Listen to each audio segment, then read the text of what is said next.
इसलिए कह रहे हैं कि फिर आप पलटी पलटी मारेंगे तो वेलकम करेंगे कि नहीं करेंगे। कुमार सौरभ हमारे साथ बने हुए हैं।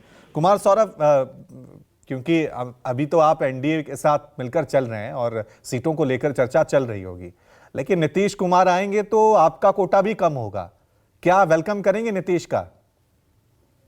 देखिए, मेरे ख्याल से अभी इन विषयों से पर प्रतिक्रिया देना मतलब एक हाइपोथेटिकल असेसमेंट वाली बात हो जाती है। नीतीश जी एक गोचर के समान है। गोचर वो होता है जब एक ग्रह दूसरे ग्रह में प्रवेश करने को चलता है, तो उस समय को हम गोचर कहते हैं। और नीतीश कुमार जी की जो राजनीति है वो कब कहाँ हैं, कब वो क्या करने वाले हैं, ये प्रेडिक्ट कर पाना बहुत मुश्किल है। लेकिन बड़ा इंटरेस्टिंग समय रहा है रवि जी, पिछला 6 महीना। आप देखिए भाई, इंडी अलायंस के सूत्रधार कौन थे? और कम से कम अब हम इस बात को तो मान सकते हैं, जो हमारे नेता ने कहा था, हमारे राष्ट्रीय अध्यक्ष चिराग पासवान ने कहा था कि इंडी अलायंस जो है वो लोकसभा चुनाव तक नहीं रहेगा।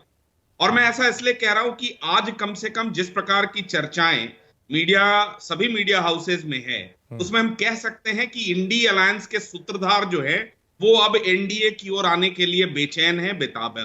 और इनकी बेचैनी की बानगी इस पर है कि कल अचानक जो है आदरणीय लालू प्रसाद यादव जी का बयान और हड़बड़ाहट में उप मुख्यमंत्री तेजस्वी जी का और लालू जी का वहां जाना, और उसके बाद जदयू के नेताओं का ये बयान, खासकर उनके प्रमुख मंत्री हैं आदरणीय अशोक चौधरी जी, उनका ये कहना कि अमित शाह जी ने कभी दरवाजा बंद नहीं किया था नीतीश कुमार जी के लिए।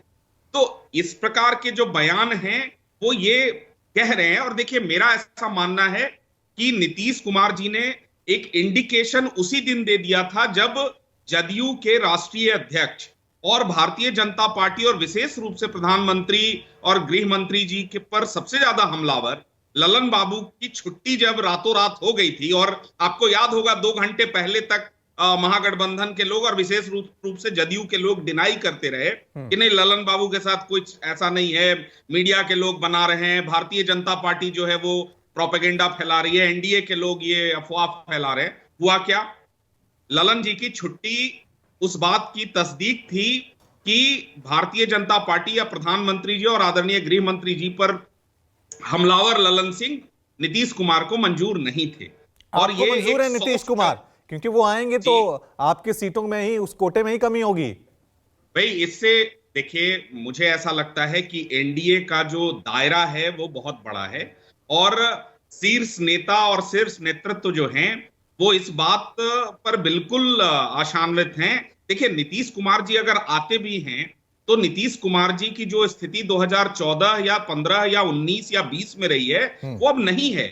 नीतीश कुमार जी आज बिहार की तीसरे नंबर की पार्टी है और उसका क्रेडिट हमारे नेता, हमारे राष्ट्रीय अध्यक्ष चिराग पासवान और लोक जनशक्ति पार्टी रामविलास को जाता है। अच्छा, दूसरी बात यह है कि अब नीतीश कुमार जी अगर चाहेंगे कि उनकी सीटें उतनी ही रहे तो मुझे इस पर संशय है। हालांकि ये एनडीए का विषय है, बड़े नेताओं का विषय है, इस पर अभी फिलहाल हाइपोथेटिकल एनालिसिस पर ठीक है। टिप्पणी अभी करना अगर मगर का खेल चल रहा है।